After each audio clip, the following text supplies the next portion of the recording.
Assalamualaikum warahmatullahi wabarakatuh. Jadi topik yang kelima akan menjelaskan tentang konsep nubuwah. Kandungan topik ini akan menyentuh tentang definisi, keperluan kepada Nabi dan Rasul, dan hubungan manusia dengan Nabi dan Rasul. Firman Allah, Bismillahirrahmanirrahim. وَمَا نُرْسِلُ الْمُرْسَلِينَ إِلَّا مُبَشِّرِينَ وَمُنْذِرِينَ فَمَنْ آمَنَ وَأَصْلَحَ فَلَا خَوْفٌ عَلَيْهِمْ وَلَا هُمْ يَحْزَنُونَ. Jadi matlamat pembelajaran tajuk ini supaya pelajar dapat menerangkan pengertian beriman kepada Nabi dan Rasul, menguraikan keperluan kepada Nabi dan Rasul, menjelaskan khatam al-anbiya yakni Nabi Muhammad SAW, menerangkan hubungan manusia dan Rasul. Okey, kandungan yang pertama ialah definisi beriman dengan Nabi dan Rasul. Beriman kepada Nabi dan Rasul iaitu meyakini sepenuh hati serta membuktikannya dengan tingkah laku bahawa Allah telah memilih individu tertentu dalam kalangan hamba-Nya sebagai Nabi dan Rasul. Setiap Muslim wajib beriktikad bahawa utusan Allah Subhanahu Wa Taala ini bertujuan mengajak manusia ke arah kebenaran. Beriman kepada semua Nabi dan Rasul bererti beriman secara umum ijmal, iaitu mengetahui bilangan Nabi dan Rasul tanpa mengetahui namanya kerana tidak disebut.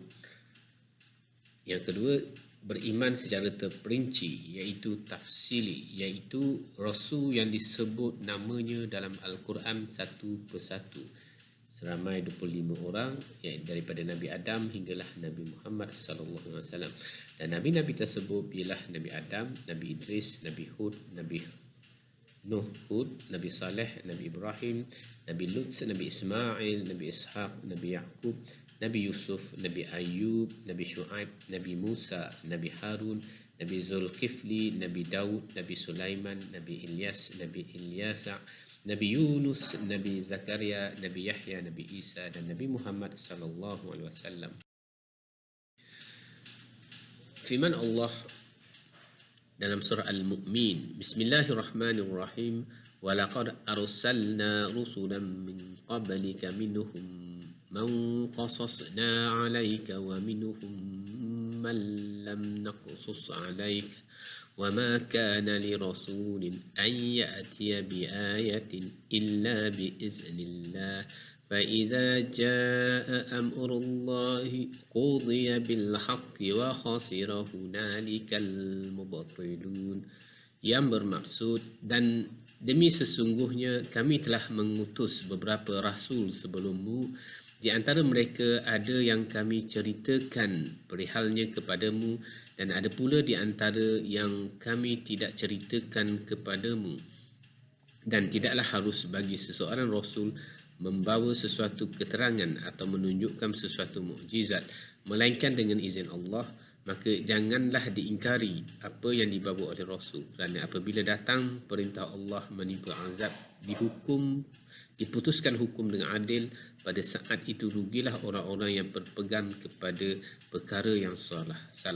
Selain itu, pelajar juga boleh merujuk dalil-dalil tentang beriman kepada Rasul dalam surah An-Nisa ayat 164 hingga 165, surah An-Na'am ayat 83 hingga 87, surah Ali Imran ayat 33 dan surah Al-A'raf ayat 65.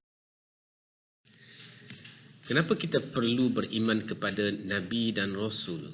Pertamanya berkait dengan syahadah. Apabila kita mengucap dua kalimah syahadat, beriman kepada Allah memastikan kita beriman kepada Rasulullah.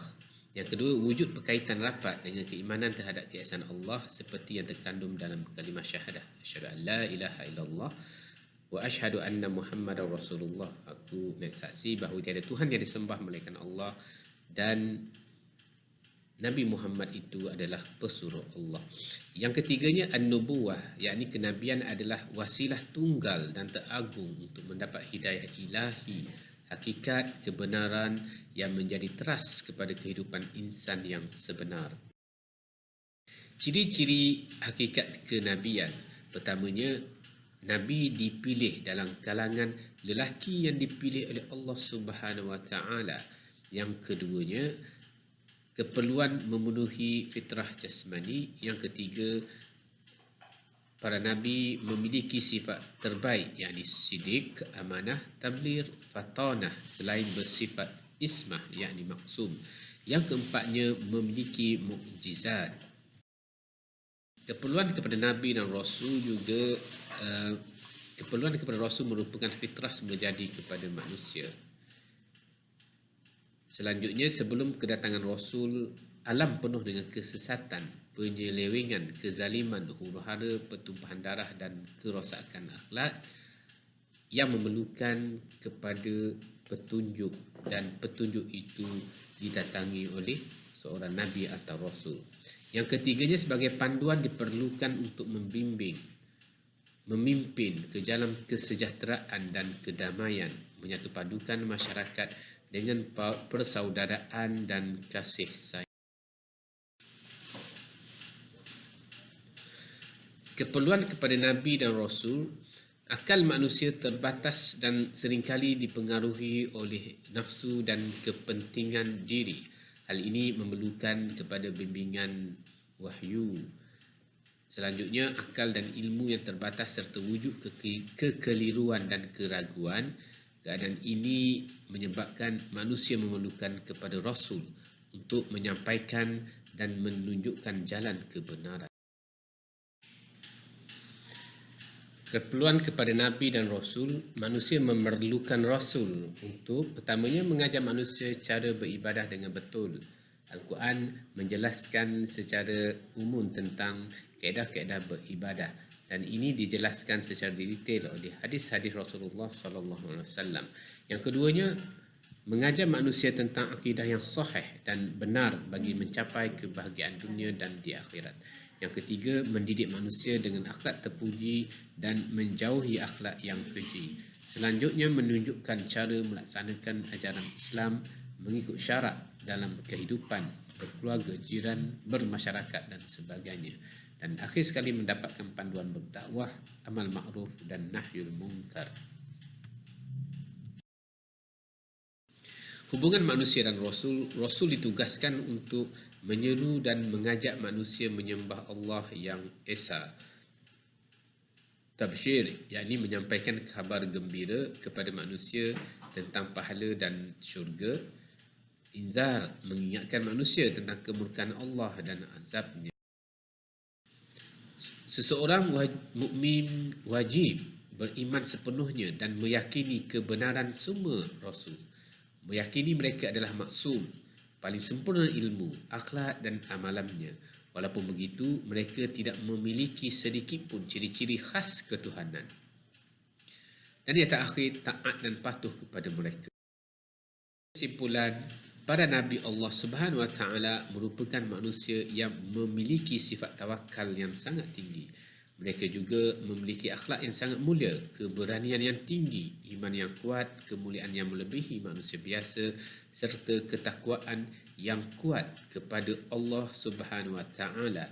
Sifat-sifat mulia inilah yang dapat dipelajari dan dicontohi dari konsep kebenaran nubuwah, sehingga untuk menjadi manusia yang mulia, ulul albab sudah seharusnya menerapkan sifat yang dicontohi para nabi ke dalam kehidupan sehari-hari.